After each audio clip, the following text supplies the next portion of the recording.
pourquoi la Chambre a consacré une partie de ses travaux à la sobriété foncière. Et la première raison, c'est le fait qu'il est demandé maintenant aux juridictions financières d'éclairer les décideurs et les citoyens, notamment au regard de l'acceptabilité des conséquences et des impacts de la transition écologique.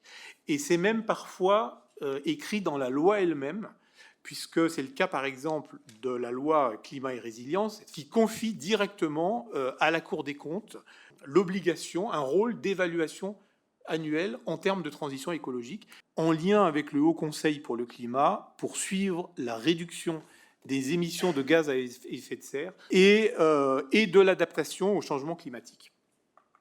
La deuxième raison, elle tient à l'instauration en 2021 d'un dispositif législatif qui permet de conduire factuellement des travaux d'analyse. Et évidemment, les choses se sont accélérées, vous le savez, ces dernières années.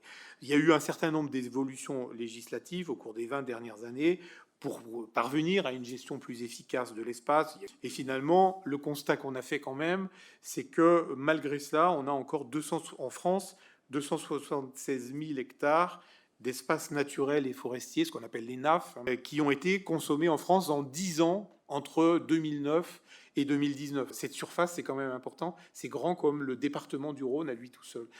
Autre donnée, là, si on prend un peu plus de recul, sur 40 ans, entre 1982 et 2022, on a un territoire qui a été artificialisé à un rythme 3 fois supérieur à la croissance de la population. Comment on a procédé pour évaluer ces enjeux et les résultats en termes les objectifs et les résultats en termes de sobriété foncière.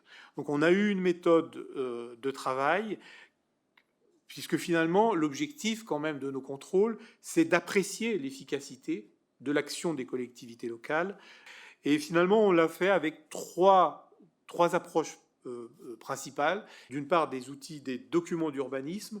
D'autre part, d'avoir une analyse rétrospective des consommations qui sont intervenues au cours des dernières années, mais aussi une vision prospective, c'est-à-dire d'aider la collectivité à une vision prospective sans lui donner des orientations. Pour le premier point, ce que sont l'examen des documents d'urbanisme, ça permet de cerner les grandes lignes de la politique d'aménagement foncier et d'identifier les orientations prises quant à l'utilisation des sols, à la préservation des espaces naturels, etc.